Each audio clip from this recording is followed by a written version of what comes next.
ಅನೇಕ ರೀತಿಯಿಂದ ಅನುಕೂಲಗಳಾಗ್ತವೆ. ಆ ಭಾಗ NDC ಭಾಗ ನಿಮ್ಗೆ ಹೇಳ್ತೀವಿ ಆರ್ಟಿಕಲ್ 371 ಇಂದ ವಂಚಿತರಾದೀವಿ ನಾವು.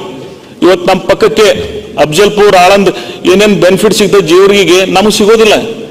ಸೊ ನನ್ನ ಕಳಕಳಿ ವಿನಂತಿ, ಅತ್ಯಂತ ಹಿಂದುಳಿದ ಪ್ರದೇಶಕ್ಕೆ ತಾವು ಇಂಥದ್ದು ಒಂದು ಅವಕಾಶ ಮಾಡಿಕೊಟ್ಟಿದ್ದೆ ಆದರೆ ಆ ಭಾಗದ ಜನ ಈ ಸರ್ಕಾರದ ಬಗ್ಗೆ ಬಹಳ ವಿಶೇಷವಾಗಿ ಜಿಲ್ಲೆಗಳನ್ನ ರಚನೆ ಮಾಡಿದ ಸಂದರ್ಭದಲ್ಲಿ ನಮ್ಗೆ ಅರ್ಥ ಆಗ್ತದೆ ಅನೇಕ ಸಮಸ್ಯೆಗಳು ಇರ್ತಿರ್ತಾವೆ. ಬಟ್ ಎಲ್ಲರೂ ನಮ್ಮ ವಿಶ್ವಾಸಕ್ಕೆ ತಗೊಂಡು ತಾವು ಮಾಡುವಂತ ಸಂದರ್ಭ ಬಂದ್ರಿ. ಇವತ್ತೇ ಮಾಡ್ರಿ ಅಂತ ನಾನು ಹೇಳಂಗಿಲ್ಲ. NDC ಭಾಗ ನಿಮ್ಗೆ ಹೇಳ್ತೀವಿ ಆರ್ಟಿಕಲ್ 371 ಇಂದ ವಂಚಿತರಾದೀವಿ ನಾವು. ಇವತ್ತು ನಮ್ಮ ಪಕ್ಕಕ್ಕೆ ಅಫ್ಜಲ್ಪುರ್ ಆಳಂದ್ ಏನೇನು ಬೆನಿಫಿಟ್ ಸಿಗ್ತದೆ ಜೀವರಿಗೆ ನಮಗೆ ಸಿಗೋದಿಲ್ಲ.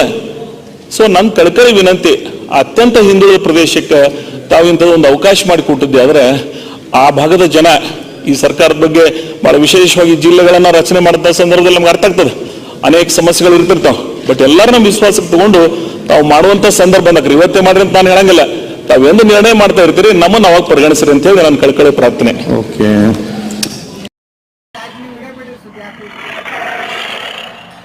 हाँ